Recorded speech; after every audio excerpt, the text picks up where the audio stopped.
qaalii akkam bultan keessas alas kan jirtan isin haa eebbisu waaqni waaqotaa eebba lafarraa eebba waaqarraa nyaadhaa. Guyyaa har'aa wantootan dubbachuu dhufee wanta lama ergaan koo bara darbuuf waan hin darbine ofirratti hin godhin. Bara darbuuf waan hin darbine ofirratti hin godhin. Ariifattanii lubbuu keessan irratti tarkaanfii fudhatina. Tarkaanfiin dhorkaadha. Obboleettii keenya baay'ee ishee obboleettii dubaraa ishee boqottee baay'een keessan beektu.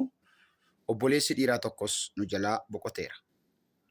Aariidhaan ta'a kun immoo isa dhiiraa sana hin beektani. Kanaaf maalii fi namoonni baay'een nu jalaa bobboqotaa jiru. Namoota miidiyaan hin beekne baay'een isaanii nu jalaa boqochaa jiru. Warri miidiyaan beekullee miidiyaan haasaa jira. Kanaaf maal gochuu qabna? Mee jireenyatti jiraachuudhaaf karoorsuu qabna. Jireenyatti jiraachuudhaaf karoorsuu qabna. Ganama kanaa sagalee Rabbiin sitti dhaggeeffadhu. Yaa ilma koo dubbii koo dhaga'i jedha. Yaa ilma koo dubbii koo dhaga'i. Dubbii koo dhaga'i. Gabatee laphee kee irratti barreeffadhu. Qubeelaa quba keetti keewwadhu. Ija keetti keewwadhu. Ija kee duraan buqqayin. Seeronni.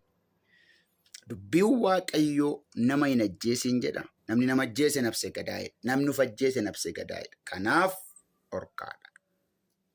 Maal nuu wayyaree?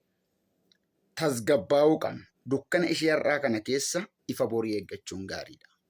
Rakkoo har'a dhufu keessaan waan bor ta'u abdachuun gaariidha. Bor har'a miti. Guyyaan borii eebba mataasaa qabatee dhufa. Guyyaan borii ulfina mataasaa qabatee dhufa. Guyyaan borii kabaja mataasaa qabatee dhufa. Guyyaan borii tarkaanfii mataasaa qabatee dhufa. Guyyaan borii ji'oota mataasaa qabatee dhufa. Tasgabbaa'i. Ati namni jarjartu kun tasgabbaa'i. Ati inni jarjartee namarratti dubbii baastu kun tasgabbaa'i hin darba. Yeroo hundumaa ilma namaarratti dubbachuutiin dura iji koo maal qaba jedhi ilaali. Geela Maatewos boqonnaa 7 gaafa dubbistan akka jedhu otoo utubaa ija kee keessaan fudhatiin huuba ija buleessa kee keessaan baasiin jedha. Akkamitti baasuu waan hin dandeenyeefidha. Kanan siin jedha nagaatti naa ture. Of ilaali.